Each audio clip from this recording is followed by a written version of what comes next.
सत्य समाचार तटस्थ समाचार समाज बदल्ने हाम्रो अभियान। नमस्कार, यो हो टाइम समाचार। म वीरेन्द्र मन्सुर गरौँ। चोर पक्राउ सम्बन्धी प्रसङ्गबाट।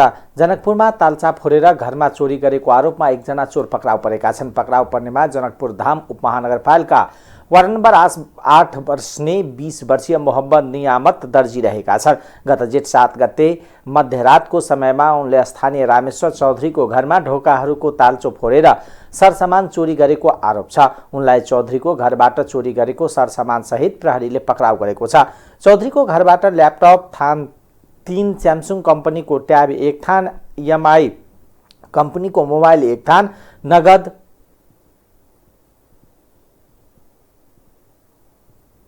5,000 र सुनको गरगहना चोरी भएको थियो। दर्जीले चोरीको सरसामान स्थानीय कलवार कुटीको अगाडि चौरमा लुकाई छिपाई राखेको अवस्थामा प्रहरीले बरामद गरेको हो। दर्जीलाई नियन्त्रणमा लिई चोरी शीर्षक मुद्दामा म्याद थप गरी अनुसन्धान गरिरहेको जिल्ला प्रहरी कार्यालय धनुषाले जनाएको छ। धनुषाबाट एकजना जनप्रतिनिधि पक्राउ परेका छन्। ज्यान मार्ने उद्योग मुद्दामा फरार सूचीमा रहेका शहीदनगर नगरपालिका वार्ड नम्बर 9 का वार्ड सदस्यमा हालै निर्वाचित विजय बिराजी पक्राउ परेका हुन्। कार्यपालिका सदस्य छनौट गर्नका लागि सोमबार मतदान गर्न आएको बेला बिराजीलाई पक्राउ गरिएको धनुषा प्रहरी प्रवक्ता एवं डीएसपी दीपक बहादुर छेत्रीले जानकारी दिनुभयो। उनका अनुसार बिराजीलाई पक्रेर अन्य अनुसन्धान भइरहेको छ। बिराजी नेकपा माओवादी केन्द्रबाट वार्ड सदस्यमा निर्वाचित भएका हुन्। गत आइतबार मुस्ताङमा दुर्घटनामा भएको तारा एयरको विमानमा परेर निधन भएका सबैको शव काठमाडौँ ल्याइएको छ। दुर्घटनामा निधन भएका 22 जना मध्ये 1 जनाको शव फेला नपरेकोमा सुरक्षाकर्मीको टोलीले मंगलबार बिहान शव फेला पारेका थिए। दुर्घटनास्थल मुस्ताङको थासाङ 2 सानु सरेबाट शव कोबाङ झारेर सेनाले हेलिकप्टरबाट काठमाडौँ ल्याएको हो। सेनाले हिजो 10 वटा शव काठमाडौँ ल्याएको थियो। बाँकी शव आज ल्याइएको हो। हिजो काठमाडौँ ल्याइएका शव पोस्टमार्टमका लागि त्रिवी शिक्षण अस्पतालमा राखिएको छ। बाँकी शवहरू पनि ल्याएर पोस्टमार्टम गरी परिवारजनलाई बुझाइनेछ। यसै बीच दुर्घटनाग्रस्त विमानको ब्ल्याक बक्स पनि फेला परेको छ। दुर्घटनास्थलमा उद्धारका लागि गएको नेपाल पर्वतारोहण पथ प्रदर्शक संघका टोलीले विमानको ब्ल्याक बक्स फेला परेको हो। ब्ल्याक बक्समा विमान चालकले गरेका कुरा रेकर्ड रहने भएकोले त्यसबाट दुर्घटनाका कारण पत्ता लगाउन सजिलै हुने गर्दछन्। विमानमा 16 जना नेपाली, 4 जना भारतीय र 2 जना जर्मनी नागरिक थिए।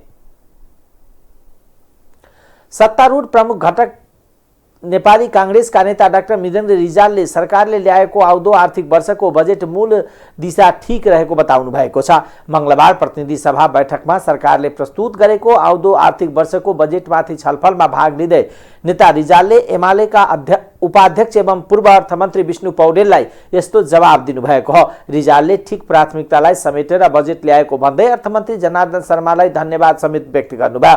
पूर्व मन्त्री समेत रहनुभएका नेता रिजालले अघिल्लो वर्ष आफूले ल्याएको बजेटलाई हेरेर मात्र आउँदो आर्थिक वर्षको बजेटबारे टिप्पणी नगर्न प्रमुख प्रतिपक्षी दल एमालेलाई आग्रह समेत गर्नुभयो। अघिल्लो वर्ष सरकारले आर्थिक वृद्धि दर 6.5% हुन्छ भन्दा ठिक हुने, तर अहिलेको सरकारले 8% वृद्धि हुन्छ भन्दा आलोचना गर्न एमालेले नमिल्ने उहाँको नेता रिजालको तर्क छ। उहाँले बजेटको मूल दिशा ठिक छ, त्यो जस्तो आउनु पर्ने थियो त्यही आएको छ।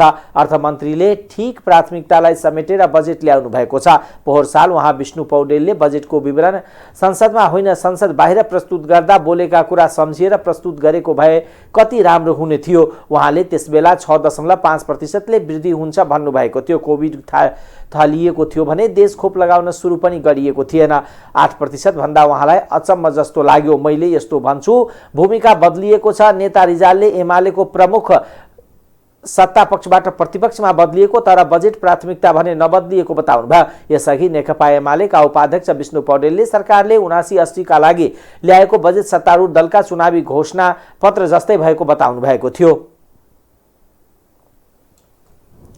नेकपा माओवादी केन्द्रका सांसद वर्षमान पुनले आउँदो आर्थिक वर्षको बजेटमा कृषि क्षेत्रमा 32%ले वृद्धि हुनु क्रान्तिकारी कदम भएको बताउनु भएको छ। मंगलबार प्रतिनिधि सभा बैठकमा आर्थिक वर्ष 79-80 को राजस्व व्ययको वार्षिक अनुमान माथिक छलफलमा भाग लिँदै सांसद पुनले आउँदो बजेटमा कृषि क्षेत्रले संरचनागत परिवर्तनको दिशा समातेको बताउनुभयो। उहाँले कृषि क्षेत्रमा 32% बजेट वृद्धि हुनु क्रान्तिकारी कदम भएको बताउनुभयो। सांसद पुनले कृषिको आधुनिकीकरण वैज्ञानिकरण गर्दै उत्पादन वृद्धि कुरा बजेटमा समेटिएको उल्लेख गर्नुभयो। उहाँले वर्षभरि काम गर्ने तर खान पनि नपुग्ने अवस्थालाई अन्त्य गर्नका लागि कृषि क्षेत्रको आधुनिकीकरणको कार्यक्रम आएको छ। कृषि क्षेत्रको उत्पादन वृद्धि गर्ने कुरा आएको छ। कृषि क्षेत्रको उत्पादकत्व वृद्धि गर्ने र व्यवसायीकरण गर्ने कुरा बजेटले गरेको छ।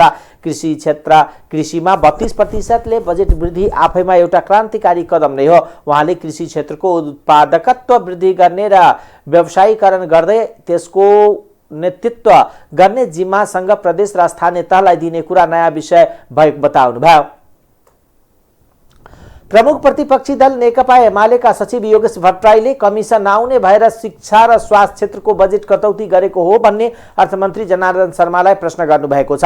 मंगलबार प्रतिनिधि सभा बैठकमा सरकारको आगामी आर्थिक वर्षको बजेटमाथिको छलफलमा भाग लिँदै उहाँले अर्थमन्त्री शर्माले अघिल्लो वर्ष बजेटका विषयमा अन्तर्वार्ता दिँदा अर्थमन्त्रीहरूले कमिसन नआउने भएर शिक्षा र स्वास्थ्य क्षेत्रमा कम बजेट दिने गरेको भिडियो टिकटकमा भाइरल भएको भन्दै आफूले पनि त्यसै गरेको हुनुपर्ने जिकिर गर्नुभयो। उहाँले स्वयंले अर्थमन्त्रीको रूपमा यहाँ बजेट प्रस्तुत गर्नुभएको छ। शिक्षामा उहाँले कुनै उल्लेख्य बजेट राख्नु भएको छैन। 20% को कुरा छोडौ 10% को हाराहारीमा पनि पुगेको छैन।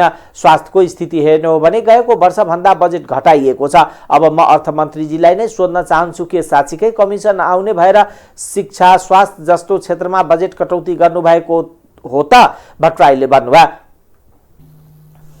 मान्य लिएका छौं सभामुख महोदय, यो बजेट वक्तव्य मान्य अर्थमन्त्रीज्यूले जेठ 15 गते 2 घण्टा 55 मिनटको समय लिएर वाचन गरिरहँदा एउटा महत्त्वपूर्ण सकारात्मक पक्ष उपलब्धि नै भन्छु मैले त्यसलाई, त्यो मैले महसुस गरेको छु।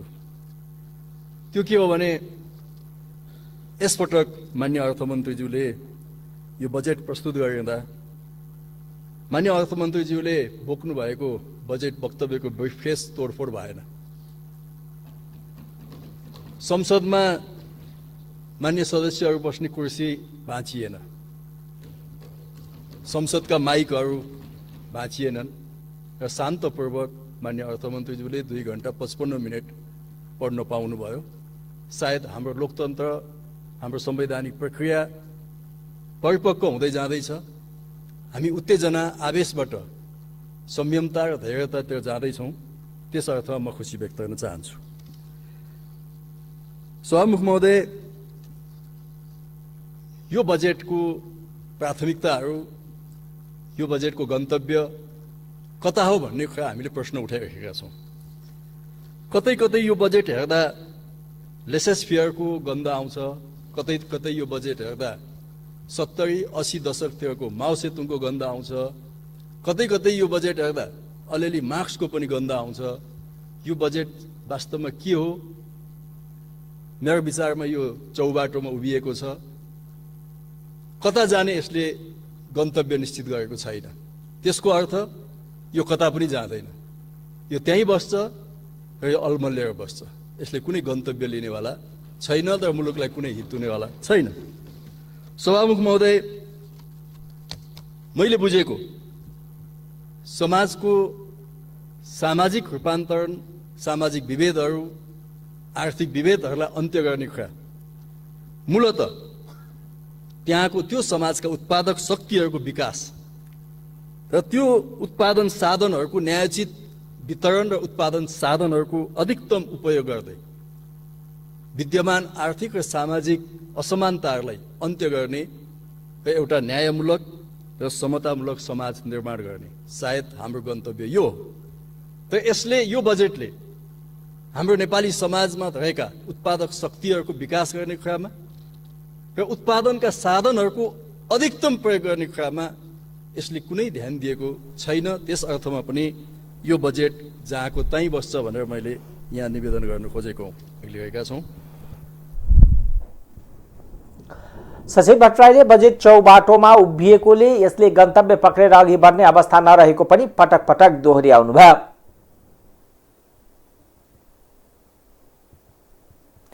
राष्ट्रिय सभाको बैठकमा आर्थिक वर्ष 79-80 को राजस्व र व्ययको वार्षिक अनुमान बजेटमाथि सुरु भएको सैद्धान्तिक छलफलमा स्वतन्त्र सांसद खिमलाल देवकोटाले बारामा प्रस्तावित निजगढ अन्तर्राष्ट्रिय विमानस्थलमा निर्माण प्रक्रिया अघि बढाउन माग गर्नुभएको छ। निजगढ विमानस्थल नबनाउने र बनाउन नदिने चलखेलले चिन्ता बढेको भन्दै उहाँले निजगढ विमानस्थल बजेटमा समावेश भएकोले कार्यान्वयन हुनुपर्नेमा जोड दिनुभयो। सर्वोच्च अदालतको हालैको फैसलाले निजगढ विमानस्थल निर्माण प्रक्रिया अघि नबढाउन आदेश दिएको थियो। यद्यपि सरकारको नीति तथा कार्यक्रम र बजेटमा निजगढ विमानस्थल निर्माण प्रक्रिया अघि बढाउने समावेश गरिएको छ। यो विमानस्थल निर्माणका लागि हालसम्म नियामक नेपाल नागरिक उड्डयन प्राधिकरणले 3 अर्ब खर्च गरिसकेको छ। विमानस्थल बनाउने भन्दा पनि बनाउन नदिनेहरू सक्रिय छन्। यो त्यसै तुइने हो कि भन्ने चिन्ता व्यक्त गरेको थिए। अलिकति भए पनि बजेटमा केही आएको छ, यसले केही आशा जगाएको छ। कार्यान्वयनमा ध्यान दियोस्। बजेटका धेरै पाटाहरू राम्रा छन्। संहिताको कसीमा त अहिलेसम्मका बजेटहरू भन्दा अग्रगामी नै छ। केही विषयगत मन्त्रालयका रु 1 करोडदेखि 5 करोडसम्मका आयोजनाहरू प्रदेश र रु 50 लाख भन्दा साना स्थानीय तहलाई नै हस्तान्तरण गर्ने पक्ष सकारात्मक छ। यसै गरी स्थानीय पूर्वाधार विभाग डोलीलाई खारेज गर्ने पक्ष एकदमै सराहनीय छ। डोलीका कारण थप 1.5 दर्जन विभागहरू अनावश्यक रूपमा केन्द्रमा राख्नु पर्यो भनेर केही मन्त्री र उच्च पदस्थ कर्मचारीहरूले बताउने गरेका थिए। यसको खारेजीका लागि डे 1 देखि नै मुख्यमन्त्रीहरूको चासो पनि थियो। यसका लागि माननीय अर्थमन्त्री, संघीय मामिला तथा सामान्य प्रशासन मन्त्रालयका मन्त्रीज्यूलाई विशेष धन्यवाद दिन चाहन्छु। अब अनावश्यक रूपमा 1.5 दर्जन विभाग तथा अन्य निकायहरू पनि खारेज गर्ने पहलका लागि विशेष अनुरोध छ। संघीयताको गतिशीलताका लागि केन्द्रका संगठन संरचना कम गरी जनताको घर दैलोका सरकार, विशेष गरी स्थानीय सरकार र प्रदेश सरकारलाई चुस्त बनाउन जरुरी छ। अन्तर्राष्ट्रिय विमानस्थलका बारेमा चर्चा। विमानस्थल क्षेत्रमा पर्ने 8,050 हेक्टर जग्गा विमानस्थल नाममा आइसकेको प्राधिकरणले जनाएको छ। अभिनेत्री मिरुना मगरलाई दुर्व्यवहार गरेको आरोपमा पक्राउ परेका फुर्बा लामा धरोटीमा रिहा भएका छन्। उनको समर्थकहरूले रिहाईको माग गर्दै विरोध प्रदर्शन गरेका थिए। जिल्ला प्रशासन कार्यालय काठमाडौँको आदेशमा बौद्ध भिक्षु समेत रहेका मुगुका लामालाई मंगलबार 3,000 रुपियाँ धरौटीमा रिहा गरेको महानगरीय प्रहरी परिषद काठमाडौँका एसपी दिनेश राज मैनालीले जानकारी दिनुभयो। लामाले काठमाडौँ सुन्धारा स्थित सिभिल मलको कफी शपमा आफूमाथि दुर्व्यवहार गरेको भन्दै कबड्डी 4 फिल्मकी नायिका समेत रहेकी मगरले प्रहरीमा उजुरी दिएकी थिइन्। उजुरीपछि लामालाई पक्राउ गरी जनसेवा प्रहरी वृत्तमा राखिएको थियो।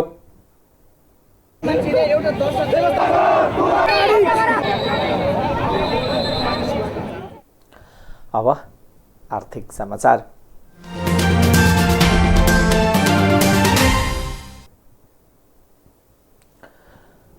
सरकारले सामयिक कर असुल ऐन 2012 ले दिएको अधिकार अन्तर्गत बजेटसँग जारी गर्ने आर्थिक अध्यादेश मार्फत भन्सार र अन्त शुल्कको दरमा गरेको हेरफेरबाट कयौं वस्तुको मूल्य बढ्ने भएको छ। भन्सार र अन्त शुल्क दरमा गरिएको हेरफेरबाट मूल्य बढ्ने वस्तुमा उच्च वर्गले प्रयोग गर्ने विलासी सामानदेखि सामान्य मानिसले खाने बिस्कुटसम्म छन्। सरकारले उसलाई कर असुल गर्ने अधिकार दिने आर्थिक विधेयक संसदबाट पारित नहुँदै उक्त विधेयकमा प्रस्तावित कर असुलका लागि आर्थिक अध्यादेश जारी गर्छ। यसपालि पनि सरकारले बजेटकै दिन जारी गरेको अर्थ सम्बन्धी प्रस्ताव कार्यान्वयन गर्ने विधेयक संसदबाट पारित भइसकेको छैन। तर अर्थमन्त्रीले बजेट मार्फत प्रस्ताव गरेको भन्सार अन्त शुल्क, सुधार शुल्क जस्ता कर र शुल्कहरू जेठ 15 बाटै असुल्न थालिसकिएको छ। यसो गर्ने बाटो मन्त्री परिषदबाट पारित भएको आर्थिक आदेशले खोलेको हो। यो आदेशको अवधि 6 महिना हुन्छ। त्यस अवधिमा संसदबाट आर्थिक अध्यादेश पारित हुन सक्छ। सरकारले केराउ र सुपारीको भन्सार मसुल बढाएको छ। चुरोट र चुर्तीजन्यमा भन्सार दोब्बर बनाएको छ भने अन्त शुल्क दर पनि बढाएको छ। धातु, सल्याङ, खारानीको दर भन्सार दर पनि बढाएको छ। यसले वस्तुको मूल्य बढ्नेछ। पेट्रोलियम, कोक, बिटुमिन र खनिज तेलका अवशेषका भन्सार दर घटाइएको छ। यी वस्तुहरू स्थिन सक्छन्। वेफर, बिस्कुट अन्त शुल्क बढाइएको छ। नरिवल, ओखर, काजु, पिस्ता जस्ता हाई ड्राई फ्रुट्स मूल्य पनि बढ्नेछ। मरिच, खुर्सानी, पान, कत्था, आयातित मासु, सेसज, चकलेट, च्युइङगम, डिब्बा बन्द, फलफूल, बदाम, कफी, चिया, पान मसाला पनि बजेटपछि मूल्य बढ्नमा परेका छन्। आयातित भिनेगरको भाव पनि बढ्नेछ। यसैगरी सिंगारको सामान, cream, powder, perfume, lipstick, polish, साबुन, सेम्पू, कपालमा हाल्ने तेल, बडी लोसन, सेभिङ क्रिमको अन्तशुल्क र भन्सार मसुल दुवै बढाइएको छ। चुरोट र सिंगार, बियर, व्हिस्की पनि महँगिनेछ। आयातित वाइनमा लाग्ने अन्तशुल्क र भन्सार दर भने चलाइएको छैन। डन्डी उद्योगको कच्चा पदार्थदेखि 250 सीसीसम्म भन्दा बढी क्षमताको मोटरसाइकलसम्मको भाव बढ्छ।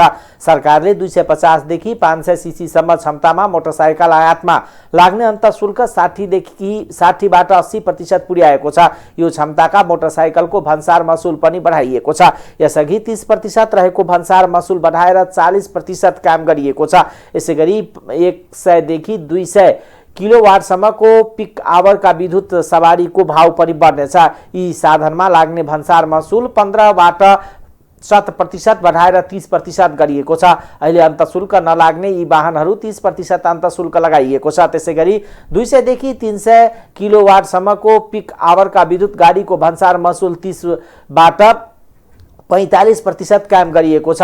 यो क्षमताको वाहनमा लाग्ने 45% दरले अन्तशुल्क लगाउन थालिएको छ।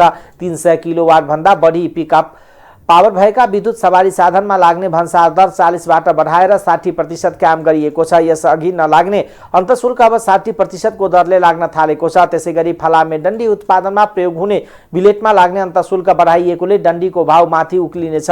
बिलेटमा लाग्ने अन्तशुल्क प्रति मेट्रिक टन 1650बाट 2500 रुपियाँ पुर्याइएको छ। अन्तशुल्क व्यापक बढाइएको अर्को वस्तु 7213 उपशीर्षकको फलाम हो। यसमा लाग्ने अन्तशुल्क प्रति टन 2500 रुपियाँबाट 4500 कायम गरिएको छ। अब अन्तर्राष्ट्रिय समाचार।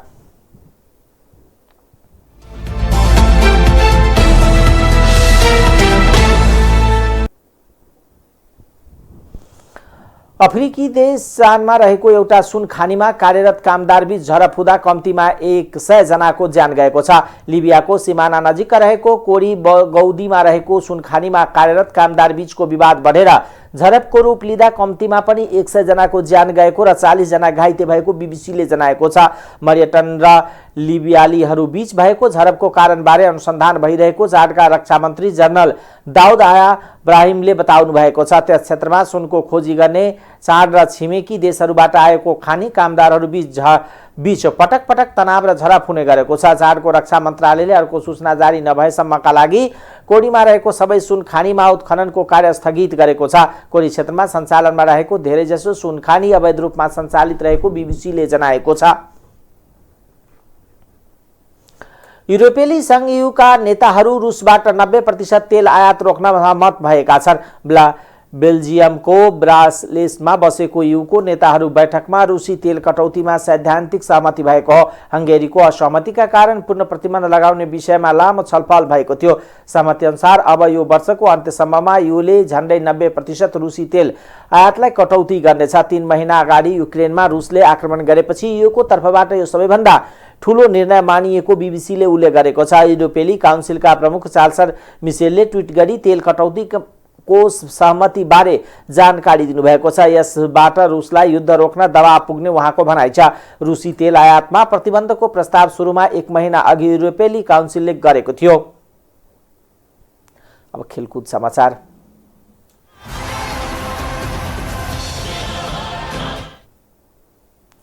विश्वकप क्रिकेट लीग 2 अन्तर्गत नेपालले स्कटल्यान्डमा खेल्ने त्रिदेशीय एकदिवसीय श्रृङ्खलाको खेल तालिका सार्वजनिक भएको छ।